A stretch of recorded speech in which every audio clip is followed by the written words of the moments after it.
उपराष्ट्रपती सी.पी. राधाकृष्णन उद्यापासून महाराष्ट्र दौऱ्यावरती येत आहेत.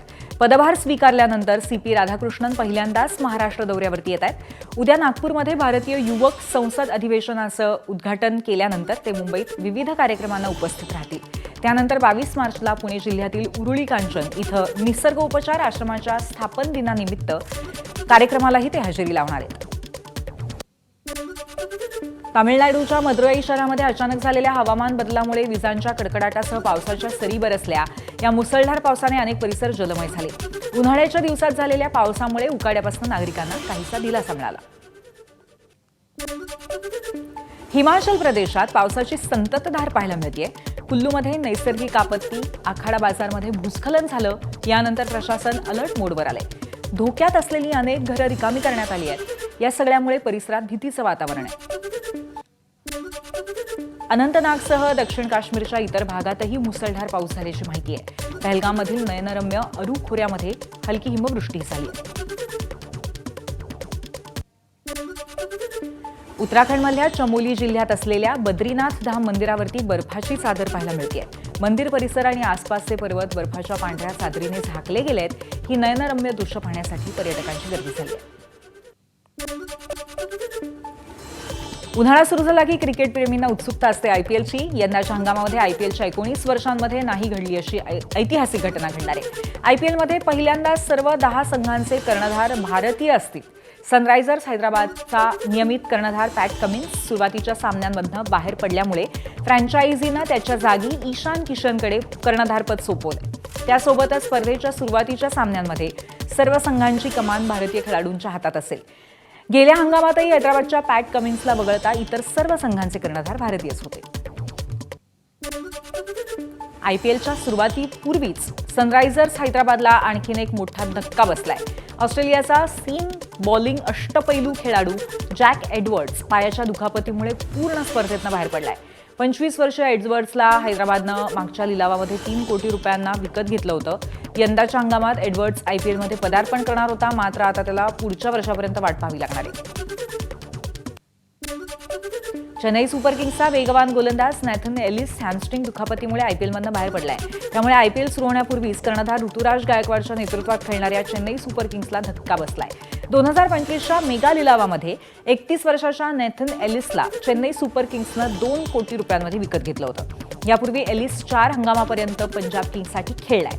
त्यानं आयपीएलमध्ये आतापर्यंत 17 सामन्यात 19 बळी घेतले. पुण्यातल्या उच्चभ्रू भागामध्ये हळदीच्या पाकिटातनं गांजाची विक्री केली जात होती.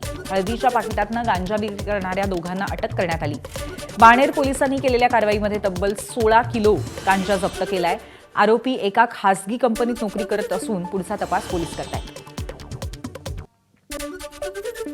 बीडच्या परळीमध्ये 3 दिवसांपूर्वी व्यापारी अरुण टाक यांच्या विद्यानगर इथल्या राहत्या घराला आग लागली होती. या आगीमध्ये कोट्यवधी रुपयांचं नुकसान झालंय. या प्रकरणामध्ये आता धक्कादायक माहिती समोर आली आहे आणि ही आग अरुण टाक यांचा मुलगा राहुल टाक आणि त्याच्या इतर साथीदारांनी लावल्याचाच आरोप करण्यात आलाय. या प्रकरणामध्ये अरुण टाक याच्या फिर्यादीवरनं राहुल टाक याच्यासह त्याच्या 4 मित्रांच्या विरोधात गुन्हा दाखल करण्यात आलाय. ही आग नेमकी कशामुळे लावण्यात आली होती हे पोलीस तपासातून समोर येईल.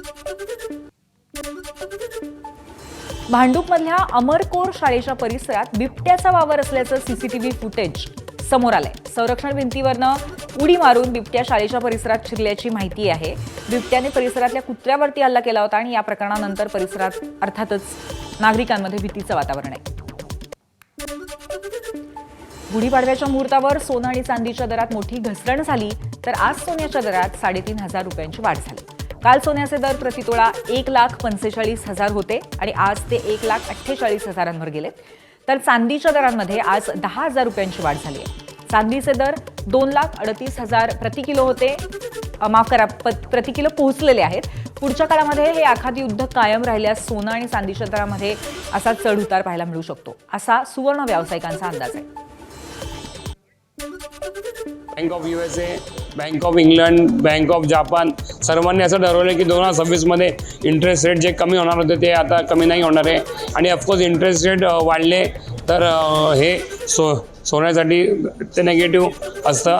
आणि हळूहळू जी इन्व्हेस्टमेंट जी सोन्यामध्ये यायची ही डॉलरमध्ये जाते. ग्लोबल इन्व्हेस्टमेंट जी आहे ही डॉलरमध्ये जाते आणि डॉलर इंडेक्स जो आहे तो सातत्याने वाढतो आहे आणि डॉलर इंडेक्स वाढल्यावरती सोनं वीक होतं, म्हणून सोन्याचे भाव सातत्याने कमी होत आहे. चंद्रपूरमध्ये कृषी तंत्रज्ञान व्यवस्थापन यंत्रणा अर्थात आत्मातत्वे 4 दिवसीय जिल्हास्तरीय कृषी प्रदर्शनाचं आयोजन करण्यात आले. सांदा क्लब ग्राउंडवरती या प्रकाशनाचं उद्घाटन पालकमंत्री डॉक्टर अशोक उईके यांच्या हस्ते करण्यात आले. या प्रदर्शनाच्या माध्यमातून शेतकऱ्यांना शेती आणि पशुपालनासंदर्भात विविध विषयांवरती मार्गदर्शन करण्यात येईल. रब्बी हंगामातल्या प्रमुख पिकाला म्हणजेच गव्हाला शेतीच्या एकंदरीतच धाराशिव जिल्ह्यामध्ये गव्हाच्या शेतीला अवकाळीचा मोठा फटका बसलाय. 3 दिवसापासून सुरू असलेल्या अवकाळीच्या तडाख्यामध्ये गहू शेती भुईसपाट झाली आहे. या भिजलेल्या गव्हाचं काय करायचं असा प्रश्न शेतकऱ्यांसमोर आहे. जालना जिल्ह्यामध्ये अवकाळी पाऊस आणि गारपिटीमुळे पिकांचं मोठं नुकसान झालंय. बदनापूर तालुक्यातील देवपिंपळगाव इथे चंदू शेळके या शेतकऱ्याला पिकांचं नुकसान बघून अश्रू अनावर झाले. पावसामुळे काकडी, वांग, टोमॅटो, कोथिंबीर यासह अनेक भाजीपाल्यांचा अक्षरशः चिखल झालाय. हिंगोलीमध्येही जोरदार अवकाळी पाऊस आणि गारपीट यामुळे पिकांचं अतोनात नुकसान झालंय. यात गहू, ज्वारी, हरभरा, हळद यासह इतर पिकांना पावसाचा जोरदार फटका बसलाय. फळबागांचंही मोठं नुकसान झालंय. सध्या उभा आहे बासंबा गावाच्या शेत शिवारामध्ये. या ठिकाणी दत्ता घुगे यांची ही शेती आहे. आपण बघताय दूरदूरपर्यंत ही जे गव्हाचं पीक आहे ते पूर्णपणे कालच्या वादळी वाऱ्यामुळं आणि गारपिटीमुळं पावसामुळं जे ते अशा पद्धतीनं संपूर्णपणे गव्हाचं पीक जमीनदोस्त झालेलं आहे. या गव्हाबरोबरच या भागातली ज्वारी, हरभरा, हळद या पिकांना कालच्या अवकाळी पावसाचा मोठ्या प्रमाणात फटका बसलेला आहे. एकंदरीत पाहायला गेलं तर गव्हाचं पीक, ज्वारीचं पीक शेतकऱ्यांच्या आता हातातोंडाशी आलेलं होतं. अगदी काही दिवसामध्ये या पिकांची काढणी करून मिळालेलं धान्य शेतकरी आपल्या घरी नेणार होते, परंतु त्यापूर्वीच काल झालेल्या पावसानं, गारपिटीमुळं पिकांचं अतोनात नुकसान झालेलं आहे.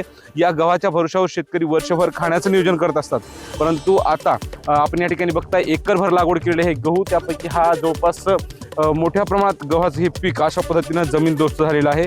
अतोनात नुकसान झालेलं आहे आणि त्यामुळं शेतकरी पुरते हवालदिल झालेले आहेत. कारण जेव्हा सांगली जिल्ह्यातल्या भिवघाट जवळील गावामध्ये काल संध्याकाळच्या सुमारास जवळपास 1.5 तास गारपीट झाली.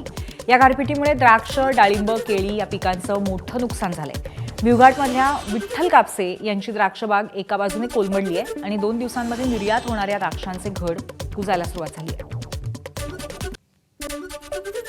सांगलीतल्या भिवघाटमध्ये द्राक्षासह सर्वच पिकांच्या पंचनाम्याला सुरुवात झाली. भिवघाटच्या आसपासच्या गावांमध्ये झालेल्या गारपिटीने द्राक्षांबरोबरच इतर पिकांचंही मोठ्या प्रमाणात नुकसान झालंय. सरकारने निकष बदलून द्राक्ष बागायतदार शेतकऱ्यांना मदत करावी अशी मागणी द्राक्ष शेतकऱ्यांची आहे. अहिल्यानगरच्या पारनेर तालुक्यामध्ये गारपिटीमुळे शेतकऱ्यांचं मोठं नुकसान झालंय. पारनेर तालुक्यातल्या ढवळपुरी इथे कलिंगड, गहू, कांदा पिकाचं मोठं नुकसान झालंय. काल संध्याकाळपासून अहिल्यानगर जिल्ह्याला अवकाळी पावसाने झोडपलेलं आहे आणि दरम्यान नुकसानाची माहिती देताना ढवळपुरी इथल्या शेतकऱ्यांना अश्रू अनावर झाले. धुळे जिल्ह्यामध्ये गुरुवारी बहुसंख्य भागात अवकाळी आणि गारपीट झाली. यात सर्वाधिक नुकसान साक्री तालुक्याचं झालं. हातातोंडाशी आलेला घास अवकाळी पाऊस आणि गारपिटीने हिरावलाय. शेतकरी चिंतेत आहे. पेरेसपूर, कावठे आणि आष्टानेसह अनेक ठिकाणी काढणीला आलेलं पीक जमीनदोस्त झालंय. धुळे तालुक्यातील मका आणि गव्हाचं नुकसान झालेलं दिसतंय.